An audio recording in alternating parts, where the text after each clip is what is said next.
first big story of the Parsha is the laws of nullifying of the vows. And in short, without getting into too much detail, in short, if there's a young girl who makes a vow, her father has the ability to nullify the vow. If a woman makes a vow, her husband has the ability to nullify a vow. If a person makes a vow, this doesn't say explicitly in the Torah, but it's derived by the rabbis. If a person makes a vow, the person can go to court and get the vow nullified. And the process by which it's nullified is different for the father and the court. So without getting into the details, we have the theme of a vow and the theme of nullification of the vows. And it's very interesting because the fourth book of the Torah is sort of sandwiched by laws of vows. The second portion of the Torah, of the fourth book, we read about the Nazarite, somebody who makes a vow and he says, I'm not going to drink wine. That's the second portion of the fourth book. Here we have the second to last portion of the fourth book, laws of nullification of the vows. But somehow or another, the fourth book, which represents this journeying through the desert, because all 38 years, almost, all 38 years, 39 years of the journey, most of the journey, so 38 or 39 years of the journey occur within the fourth book. And the fourth book is surrounded by vows. In the beginning is the laws of vows, in the end is the laws of nullification of the vows. So what does that represent, and why is this a big story, and why is it so important to tell us the laws of the nullification of the vows, not earlier in the Torah, in the third book, or maybe in the beginning of the fourth book, but at the conclusion of the fourth book? So mystically speaking, the concept of a vow and the nullification of the vow is as follows. What does a vow mean? A vow means that something is permitted. The Torah does not prohibit it. But for whatever reason, I feel that if I engage in this activity, it's going to pull me down. It's going to be destructive. For whatever reason, that's just my spiritual makeup or my psychological makeup. So if I drink wine, it's going to be a distraction. If I engage in other activities, it's going to become compulsive and ultimately destructive. So what I do is I say I'm never going to take a vow. I say I'm never going to do this. I make a vow that I'm not engaging in this whatsoever. And that's going to give me the strength to separate from it. That's the idea of a vow. So a vow, in fact, seems like a good thing. It makes you holy. It makes you separate from the destructive behavior. So in one sense, there's a certain positive aspect to a vow for those who need it. On the other hand, as we discussed when we read about the Nazarite, the sages seem to imply that a vow is not such a good thing. Certainly not the purpose. The purpose of Judaism is not to separate from the world, but it's actually to elevate. So there are certain things that the Torah says are off limits. Okay, so they're off limits. But everything else that a Jew is allowed to use, then the purpose is not to separate from it. The purpose is to elevate it. So instead of saying, I'm never going to eat chocolate again, I'm making a vow, say, no, every day I'm going to eat a little piece of chocolate. It's going to put me in a good mood. And then I'm going to be able to study Talmud, because studying Talmud without chocolate is a little hard. Chocolate, coffee, whatever your fill in the blank is. So the point is not to separate. The point is to incorporate that behavior in your service of God. That's the goal. But we understand that Judaism is practical. And we say some people, if you let them eat chocolate, they're going to eat the entire bar. And if you eat the entire bar, not only will it not enhance their Talmud study, it's actually going to distract them, because they're going to end up with a stomachache. They're not going to be able to understand what Rav Ashi is saying, because they're too thinking about the chocolate bar. So for some people, some people have to separate. So what's the idea of nullification of the vow? It's not a technicality that you go to the court and the court tells you you no longer are obligated in this vow. That represents a spiritual process of maturity, where now you were elevated to the point that this item that used to be a distraction and used to be destructive in your life, now you're elevated to the point that you are, in fact, are able to elevate it and incorporate it within your service of Hashem. So nullification of the vow represents reaching a spiritual maturity where the object that yesterday was a distraction, today becomes not just it doesn't distract you, but it actually completes you and allows you, intensifies your service of God. Okay, so that's the theme of the vows and the nullification of the vows. Now we understand why the story of the nullification of the vows appears right here at the conclusion of the 40-year journey through the desert. Because if you want to think about the period of the Jewish people in the desert and compare that to the period of the Jewish people that they are about to enter when they enter the land of Israel. So in general, being in the desert is a time of being separate from the rest of society, separate from the demands of the real world, separate from the demands of agriculture. So we're separated. We're not engaging with the world. We are, in fact, separating from the world, sitting in the tent, it's sitting in the desert, studying Torah and eating the divine manna. So in some sense, historically, that's like the vow. What do we vow? That we're separate from the world. So it's good for that period of time, but it's not the goal of Judaism. And therefore, before in the beginning of the fourth book, when we begin to describe the journey through the desert, we say, well, there's something called a vow, where a person separates from the world. And now we understand what the purpose of being in the desert was, to separate from the world, to cultivate your own spiritual identity. But now, 38 to 40 years later, when we're about to enter Israel, now we're no longer in the spiritual state of the vow of being separate from the earth. The entire entrance into the land of Israel represents the spiritual service of elevating the physical world. And therefore, we have to nullify the vow. We have to nullify the mindset that we have to be separate from the world because the world is a distraction, and the world could pull us away from the service of God. To the contrary, we have to reach the spiritual idea of nullification of the vow, meaning to say to incorporate the physical world and all its opportunities in our service of God, and that explains the placement of this portion at the end of the fourth book, at the culmination of the journey, as preparation to enter the land of Israel. We need to, metaphorically speaking, nullify the vow. One more point on the vows, even though it's not Yom Kippur yet, we'll talk about Yom Kippur. So Yom Kippur, you come to Shul, and the first thing you do is you hear about the nullification of the vows, Kol Nidre. I don't have any good jokes today, so I'll say an old joke. The old joke is the rabbi approaches the convict and says, Yankel, it's so nice to see you. It's Yom Kippur, it's so nice to see you come into Kol Nidre. It would be so nice if you come more often. You don't just come on Kol Nidre. So Yankel says, Rabbi, I'll tell you the truth. I don't come to shul, it's too boring. Rabbi's offended. He invests many hours every week to make sure the sermon is exciting and relevant and inspirational. And here Yankel tells him that the service is boring. So the rabbi says, what do you mean the service is boring? So Yankel says, every time I come to shul, they're saying Kol Nidre. So of course, that's the joke.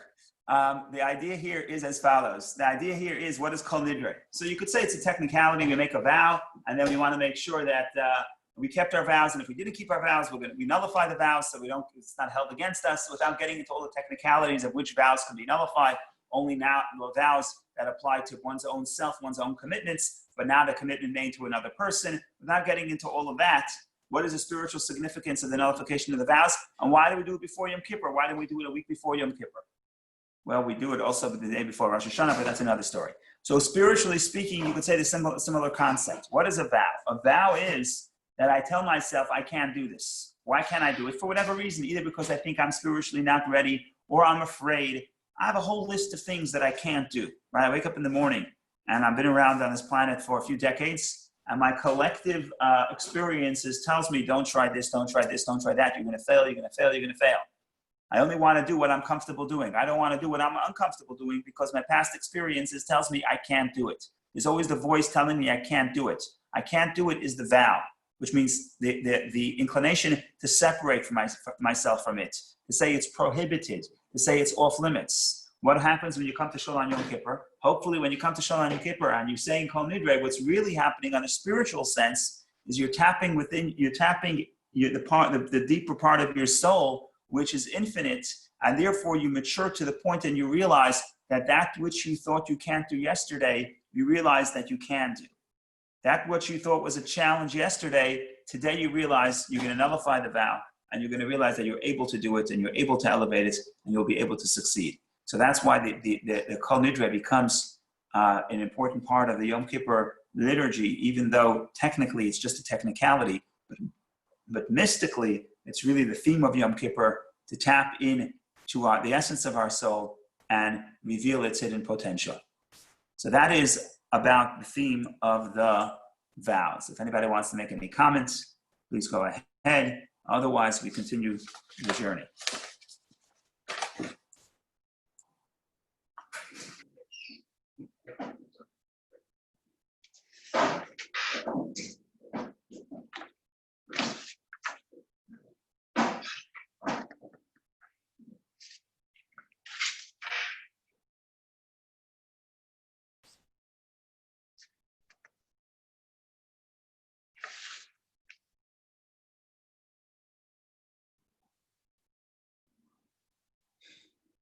Okay, we're going to go. We'll move to the final theme of the first portion, and that's the theme of the two and a half tribes. So 2 tribes approach Moshe, and they say that we want to be east of the Jordan. We don't want to go into the land of Israel. I don't want to get political, but today, to be a right-wing. To be on the right-wing spectrum of the political landscape in Israel, what do you have to do to be considered right-wing in Israel today? I guess you want Israel to take control. You believe that Israel should control not only the biblical land of Israel, which is basically Judea and Samaria, what they like to call the West Bank. But we don't really control the West Bank right now. So if you're really right-wing, you want that Israel should annex 30% of the West Bank. Okay, that's what it means to be on the right wing of the political spectrum of Israel today. About 100 years ago, or a little bit less, 100 years ago, a little less, to be right wing, you have to believe that Israel not only has to control the West Bank of the Jordan, but Israel also has to control the East Bank of the Jordan, which is modern day Jordan, because that was historically 2.5 tribes dwelled east of the Jordan. And the song of Beitar, which was the group of Jabotinsky's group, they would sing that the Jordan has 2 banks and both belong to us. So it's just interesting to see how things change. But historically, we have claims to the land east of the Jordan as well, and a nice chunk of land there. So what happens is we have a lot of land there. Why? Because the two tribes saw that they have a lot of mikneh, they have a lot of possession, they have a lot of cattle. So they come to Moshe, and just to give you the context, the Jewish people conquered a tremendous amount of land east of the Jordan. Nobody's going to settle there; it's not part of the promised land. But it's excellent for pasture, because for pasture you need expanses, and there was a lot of space there. So they come to Moshe and they say, we have a lot of cattle. This is a lot of cattle, and therefore this is a land for cattle, and therefore we want to settle east of the Jordan. And then you have the story plays out. Moshe first is reluctant or upset, and then he concedes to them once they say that we're not afraid of battle. We're volunteer to be first in the army in the army of the conquest. He allows them to be east of the Jordan. Well, what's one interesting thing that you learn from here is, what is the justification? What do they say? And this is a very Hasidic idea. The Hasidic idea is that one of the ways you figure out what your calling is, how do I know what God wants of me? How do I know my purpose? Some people, they start thinking about their purpose either when they're very young or when they hit midlife or later in life. People start thinking, what's my purpose? And sometimes they try to make a complete change. Sometimes they buy a red convertible, whatever they're doing. Everybody's looking to figure out what their purpose is. So where am I supposed to look to figure out my purpose? So according to Kabbalah, one of the places you look, an important place to look, is you have to look at your circumstances and your opportunities. And if you have a certain opportunity and a certain ability, maybe it's not as exciting as something you believe that's purposeful. You would perhaps rather do something else. But if God gives you a package of opportunity and an ability that matches that opportunity, that is a sign, perhaps, that this is where your calling is. So you don't rate your calling by what sounds exciting to you. You rate your calling by looking at your abilities and your opportunities. And together, that's sort of an indication of where you should be looking. So what is the justification? This is a big idea. You don't want to go into Israel. You're saying your calling is not to be in Israel. How do they try to persuade Moshe? What do they say? They say two words. We have a lot of cattle. Meaning, God blessed us with cattle. If God blessed us with cattle, it means that that is our calling. Our calling is to deal with the cattle. And therefore, the best place to do so is east of the Jordan. But it's interesting that the proof that God wants me to do something is that God blessed me with this ability, right? So that itself is already a message. Ma'avadecha mikne says your servants have cattle. If we have cattle, then obviously, so sell your cattle, sell it off in the market, and come into Israel and become a farmer. No, if God blessed you with cattle, that means that maybe that's your calling. And eventually Moshe understands it. Eventually Moshe agrees. But it's a very interesting point that is what they use to persuade Moshe. You see clearly that they understand that to be a reason to determine what their lifestyle should be and where they should live based on the blessings that God gave them. So that's one interesting point. Another interesting point is, why does Moshe, we discuss this every year, but I'll say it again, why does Moshe divide the land, divide the half tribe of Menasha? You could imagine that if you want to live in Israel and half of the tribe is separated and put outside of Israel, it's a great disappointment. Beside the fact that why should my tribe be split in half? So this is the tribe that didn't ask to be east of the Jordan. Now you understand Moshe himself is upset that the two tribes want to be east of the Jordan. So why does Moshe on his own initiative decide to split a tribe in half and put half the tribe east of the Jordan when they did not ask for it? So there are all kinds of interpretations. What a lot of them have in common is that the danger of putting two tribes east of the Jordan, the danger is the Jordan. In other words, the danger is that there'll be a division between the two tribes and the 10 tribes. And it's a geographical division, it's a geographical boundary, but the geographical boundary can also produce a philosophical boundary. In other words, the people of the two tribes will see themselves perhaps in the future as disconnected, not just from the land of Israel, but also from the culture of Israel, from the God of Israel, from the destiny of Israel. They'll say, we're separate nationality. So Moshe wants to bridge both sides of the Jordan. The way he bridges both sides of the Jordan is he splits the tribe in half and puts half the tribe outside of Israel and half the tribe in Israel. And because they're of the same tribe, they obviously are they're relatives, they're going to keep going back and forth. And Menashe, the tribe of Menashe, serves as the bridge that connects both sides of the Jordan. Okay, so now we know why Moshe chooses a tribe. But why does he choose Menashe? Why does he choose Menashe? Why doesn't he choose any other tribe? So here's the beautiful idea. The idea is that Menashe is the son of Joseph. And if we look at the story earlier in the Torah in Genesis, Joseph's spiritual makeup allows Joseph to serve as a bridge. What do we know about Joseph? We know that Joseph is the only one of the sons of Jacob who really grows up and lives in a society that's foreign to the land of Israel. The entire family is living in Israel, while Joseph is living in Egypt, and he's totally immersed in the economy and in the land and in the culture of Egypt, and yet he's able to remain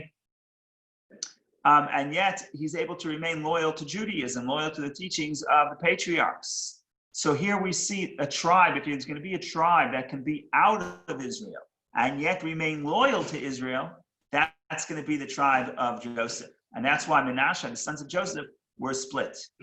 And you want to take this a step further. I'm jumping ahead in the story, but the actual final conclusion of the fourth book, which is really a conclusion of the Torah, which is really, in some sense, highlighting what the entire mission of the Jewish people is. What's the conclusion? Like I mentioned earlier, it seems like a technicality. The children of the five daughters of Tzlafchad marry their cousins of the tribe of Joseph. So here, the commentaries explain that these girls, these women, marry their cousins. So that once you get married, a husband and wife each own land, And they were the literal bridges. In other words, their family owned land on both sides of the Jordan, because they owned land on one side and their husband owned land on the other side. So here you have the children of Tzlafchad, who were the children of Menasha. So the entire tribe is divided in two. But each member of the tribe is either on the east bank or on the west bank of the Jordan. These five women were the only people in Israel, them and their husbands, that the same person owns land both east of the Jordan and west of the Jordan. So they highlight the idea you can be in two places at once. You can be in Israel, and you can spread the holiness of Israel to outside of Israel as well. And that's really the metaphor of the expansion of the land of Israel beyond its natural borders, going to east of the Jordan. The lands east of the Jordan represents the spiritual mission of the Jewish people, which is on one hand to create a spiritual haven for yourself, to create a space that's for you, a spiritual haven for yourself, but then not to be satisfied with that, but to influence the rest of the world. And within that mission of the Jewish people, there are some people who build the land of Israel and some people build outside the land of Israel. I think we're living in Greenwich, so we're outside the land of Israel. But then there's another lifestyle, which is the lifestyle of the five daughters, five women of Tzlafchad. They have the ability to be able to be in both spaces at once. And the Torah concludes with that story, perhaps because the Torah is telling us this is the ultimate goal of Israel, of the Jewish people. Not necessarily to be in Israel, not necessarily to be out of Israel, but both, to bridge the bridging of the land of Israel and the values and the holiness of Israel to the rest of the world. That is the ultimate purpose of the Torah, and that's emphasized with the real estate holdings of the five daughters of Tzlafchad, who hold real estate, the only people in Israel who hold real estate on both sides of the Jordan and literally serve as the bridge. So that is the second point. It's really the conclusion of the second to last parsha, but it also entails elements of the final conclusion of the Torah. So that's the next theme. I'm going to see if there are any questions here, and then we could continue. Okay.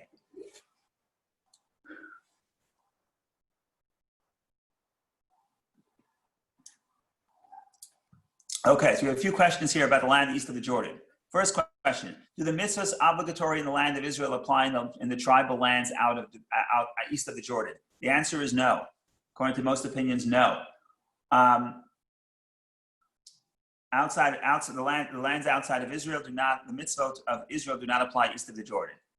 That's the biblical law, at least according to most opinions. There is, however, the rabbis imposed a rabbinic obligation to tithe the produce east of the Jordan as well. But it's not a biblical obligation. From the perspective of the Torah, the lands outside of the Jordan clearly do not have the sanctity of the lands within the boundaries of Israel. So that's for that. Next question: did the lands east of the Jordan become part of the United Monarchy under David? How were they affected by the exile? Well, they were part of David's monarchy. David's monarchy extended actually beyond those lands. David conquered more land than just the land east of the Jordan. He expounded the boundaries even of the lands that the Jewish people inherited under Moshe. So David went further than that. How were they affected by the exile? Those tribes were exiled first. We know that 10 tribes of Israel were ultimately exiled by Sanherib, the king of Assyria, approximately in the 7th century BCE. And the way it worked is the first tribes to go to exile were the tribes east of the Jordan, because they were closest to Assyria. If you're coming from Assyria, and in other words, you're coming from the east, the first lands you'll hit was lands east of the Jordan. So the exile of the 10 tribes happened in two phases. The first phase was the lands east of the Jordan, and the second phase was the 10 tribes that lived west of the Jordan. The only I guess kingdom or city that Assyria was not able to conquer in the entire Middle East at the time was the kingdom of Judea. It was during the time of the king Chizkiyahu, and ultimately they retreated from the siege on Jerusalem on the night of Passover. And that's a fascinating story. And that's most of the Jews we have today. And I guess most of the Jews today are descendants of the two tribes of Judah and Benjamin, plus other individual members from the other tribes that were in the southern kingdom. But the answer is how it affects the exile is they were exiled first. Some people see that as a punishment to the fact that they actually wanted to go east of the Jordan. And some people say that that's still negative, and therefore they paid the price. But like everything else, like we mentioned in the beginning, everything has a positive and a negative. Being outside of Israel has a spiritual downside, but it also has a spiritual upside. Because what they're doing, in fact, is spreading the holiness of the land of Israel to the broader lands, which represents spreading the teachings of Israel to the nations of the world. If that makes sense. Rabbi, is Yes. it your understanding that I'm trying to put my head around this, that the proper place, based on the story of the daughters, that the proper place of the proper message for Israel is to be in Israel as well as being outside of Israel? Okay, so there's no question as a people, forget about geography for a moment, we'll apply it to geography in a minute, but as a people, what is the function of the Jewish people? Well, you could say whatever the function is to serve God, to be good people, however you classify it, is it inward or is it outward? Is it for the people themselves or is it to influence the rest of the world? And the true answer has to be both, because you can't influence the world before you have a strong sense of your own spiritual identity. So you have to have a metaphorical Israel. You have to have a haven, a home base, a spiritual haven where you live out your spiritual values. And then you have to have, if you believe that the purpose is to share those values, to be a light upon the nations, then ultimately you have to take your teachings and to foreign territory. And ultimately, you're not going to be able to influence the world if you don't spread those teachings, if you don't literally move to foreign territory, which is part of the reason why we have exile. You know, exile is not just a punishment. If it was just punishment, then we don't have to be exiled to every corner of the earth. So mystically speaking, the exile is that when the Jewish people literally spread to all corners of the earth, what they are doing is literally spreading the teachings of Judaism and the lifestyle of Judaism to every corner of the world. So when we say that the mission of the Jew is both to have a spiritual haven and to influence the rest of the world, to bring that haven to foreign territory, that would mean that we need some people to be in Israel, and we need some people ultimately to be out of Israel and spread those teachings. And every individual Jew is in one place or the other place. Right? Some people are more in this overarching mission of the Jewish people. Some people are more inclined to be the ones to cultivate a Jewish lifestyle. And other people are better at not necessarily investing in that building of the cultural lifestyle, but in serving as the interpreters who are going to carry those values to the rest of the world. Not everybody can do everything. Rabbi, I have another. Yeah, go ahead. The other question is about, so there's the exile where you carry the values. What about the dispersion, like what the Assyrians did, where they separated? Is that also considered a positive? You have to say yes. In other words, I'm not going to class. There's nothing that's positive or negative. Everything is both positive and negative. Everything has a positive side. All negativity has a positive side. So that's what even these two tribes, the fact that they went east of the Jordan, the Medrash seems to imply that it was a negative. Why was it? And how do you know that it's a negative? Because they actually went to exile first. If they were exiled first, it means they did something wrong. So the truth of the matter is, everything is a positive and a negative. That's really the underlying teaching here. And therefore, being exiled, the 10 tribes being lost, it's clearly a negative, but there must be a positive. The fact that they spread, so some of their teaching, some of their influence, if they assimilate, some of their influence actually spread as well. And eventually, when the Mashiach comes, all 10 tribes will return, and then maybe then we'll see the positive that was spread with them as well. But I think that the true answer, the Kabbalistic answer, is everything has to have a positive. because ultimately it was orchestrated by God, so everything has a positive.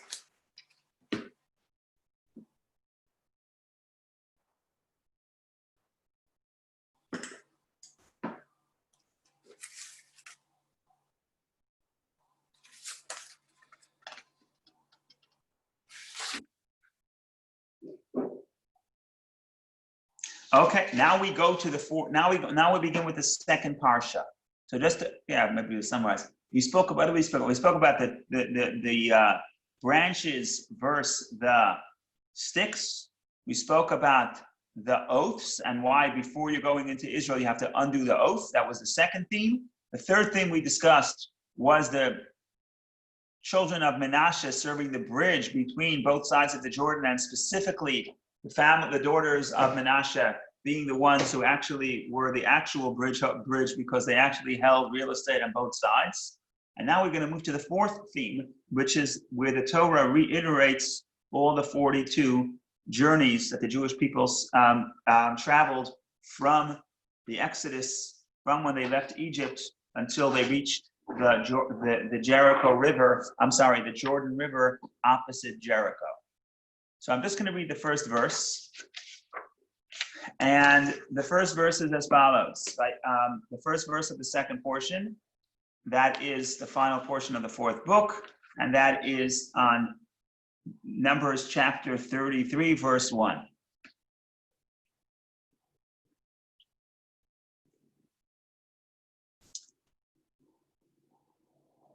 So, says the verse as follows.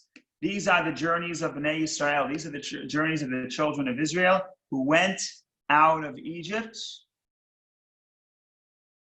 in organized groups under the leadership of Moshe and Aharon. So these are the journeys.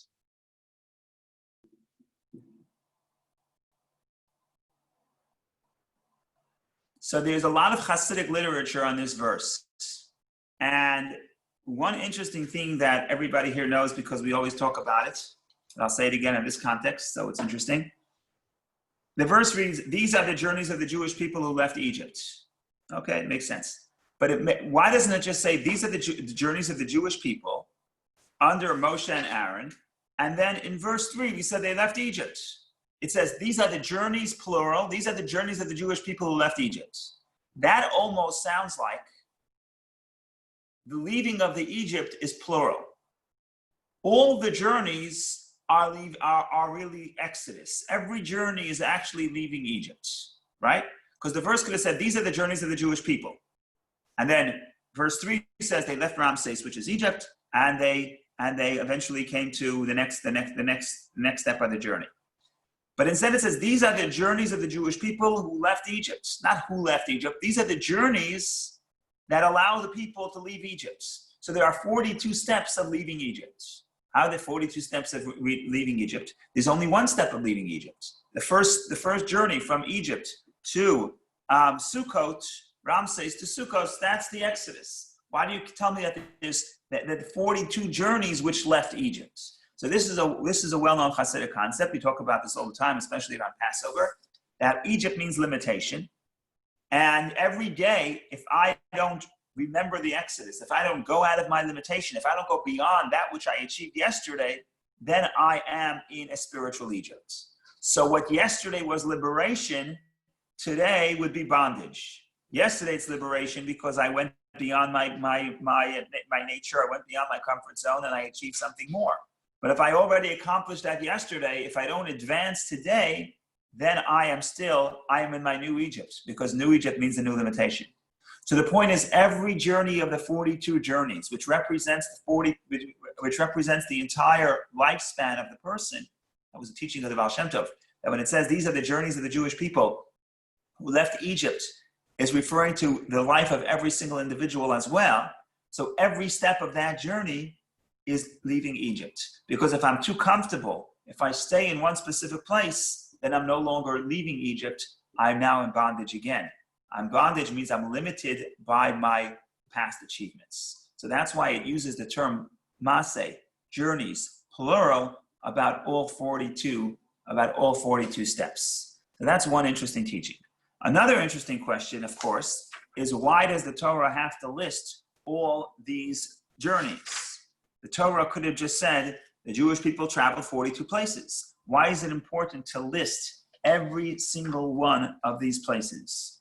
There are actually 49 verses repeating the 42 journeys. And the question is, why do you have to list all of these places? Just say the Torah is careful with every word. Some of the deep principles of the Torah are only alluded to with one letter or one word. And here we have all this repetition, 42 steps, 49 verses telling us about every name of every place in the desert, which seemingly is not really relevant because who cares about these places? It doesn't really matter where these places are. So the question, of course, is why was all this written? So Rashi addresses this question. So we'll talk about the Rashi, and then we'll talk about the mystical interpretation of what Rashi is getting at, because Rashi is quoting a Medrash, and the Medrash has both a literal interpretation and a mystical interpretation. So Rashi has two interpretations. I'm going to skip the first. We'll go straight to the second. Says Rashi, why are all these journeys listed again? Says Rashi says that there's a Medrash of Rabbi Tanchuma. Rabbi Tanchuma is the one who expounded this teaching. He says as follows. He brings a parable. He says this can be compared to a king whose son was ill. And he led him to a distant place for treatment. When they returned, the father began enumerating all the journeys. He sent to him, here we slept, here we chilled, here your head ached, etc. That's what Rashi says. The metaphor is you take your son across country to get healing, and then on the way back, as you go back, you stop at every hotel and you say, here, you remember what happened? Here we had a flat tire. Here you had a headache. Here we ran out of gas. And you repeat everything. Okay, so does this explain anything? I don't understand how this explains. This does really explain anything? What are you explaining? You just bring a metaphor that the father would repeat the events to the child, but why does the Torah have to do so? And then there's a bigger question. The bigger question is, the metaphor is not a good metaphor, because the metaphor is that they were going to a distant place and returning. And on the way back, they actually went to those same places that they went the first time. In other words, they're traveling east to west. And then on the way back, they actually stop in every single camp and they say, this is what happened in each step. But in the story of the Jewish people crossing the desert, that's not what happened, because they weren't returning. They went to one direction. They didn't go back to those old stops. So what is Rashi's metaphor? What Rashi is quoting the Medrash? What is the Medrash saying, bringing a metaphor to a story that doesn't apply here? Because the Medrash says, on the way back, when they returned, the father said, this is what happened in all these cases. So seemingly the metaphor doesn't really explain anything. And in addition to the fact that it seems that the metaphor is not really, doesn't really fit to what's happening here with the Jewish people in the story. So here comes the Hasidic interpretation. The Hasidic interpretation is as follows. The Hasidic interpretation is as follows. We travel through the life, and you have 42 journeys through life. This is, like I said, alluded to earlier, is a teaching of the Baal Shem Tov that every Jew is going to travel all 42 steps. So you travel through life. Now, in your life journeys, just like in the story of the Jewish people traveling through the desert, some are positive, some are negative. If you look at the names, some of the names are negative names because sad stories happen there, and some of those names are positive. Just for example, there's a name called, one of the places is, let me find some of these places.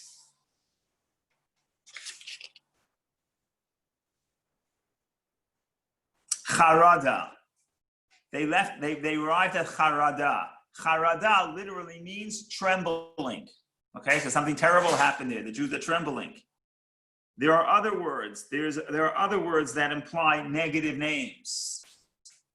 Then there are other words that imply positive names. One is mitka. Mitka means sweet. They arrived in the sweet. I see Yatvata. Yatvata comes from the word Tov. They had some good journeys. But then there were terrible journeys. There were journeys where it says, for example, they buried the people who had these negative desires. So we journey through life, and in our journey through life, you're going to have some positive experiences and some negative experiences, right? Like I say, the only person that doesn't have any problems is the person you don't know, right? Everybody in their journey is going to have some positive stops and some negative stops. Why does God repeat all those journeys? You want to know what happened? Look back at the previous books and you'll figure out everything that happened, the story of the spies, all the negative stories. Why do you have to repeat it? So here's the metaphor. The metaphor Rashi brings is that the father is taking the son. And the key phrase here is the father is taking the son, leading him. The key phrase is leading him lira poisai, to cure him, to heal him, to find healing. In other words, the son is ill, and you have to travel to a distance to find a cure. On the way back, the father tells the son, oh, look what happened in all these cases. How does this apply to us? Our journey through life, some of them is, in some places we feel ill, some places we feel sick, and some places we feel that there's a negative experience. So what does the Torah tell you? When the journey is over, you don't always feel it in the moment. In the moment when something bad is happening, you don't always feel it as something good. But when you reach the end, when you reach the 42nd step, now, again, Rashi says in the metaphor, the king and his son were going back. In our life, we're not going back. We can't go back. But what you could do is you could look back. And if you look back, you will see that all the difficulties in your life actually were part of the healing process. And that's the metaphor. The metaphor is the first time when we read it, we experience things, some are positive, some are negative. But at the end of the journey, once the negative experiences passes, or we move on to the next part of life, you could look back and then you could reinterpret what you thought was a negative experience. You could reinterpret that and see that that is part of the healing, that challenge, that difficulty, that pain was critical to help you become the person you are. In that sense, the story has to be repeated. Why? Because the first time around, we almost never see the goodness that's embedded within the story. The second time around, once we were healed and we turn back, not literally, but figuratively, we turn back and we look and we re-examine that experience, then we see that entire experience, both the positive and the negative, were part of the one journey of healing. And we discussed this in the past. I don't remember how long ago we discussed this in the past, that we tend to look at life in isolation, every detail, every experience in isolation. Some are good, some are bad. Oh, we discussed this in the last week or two.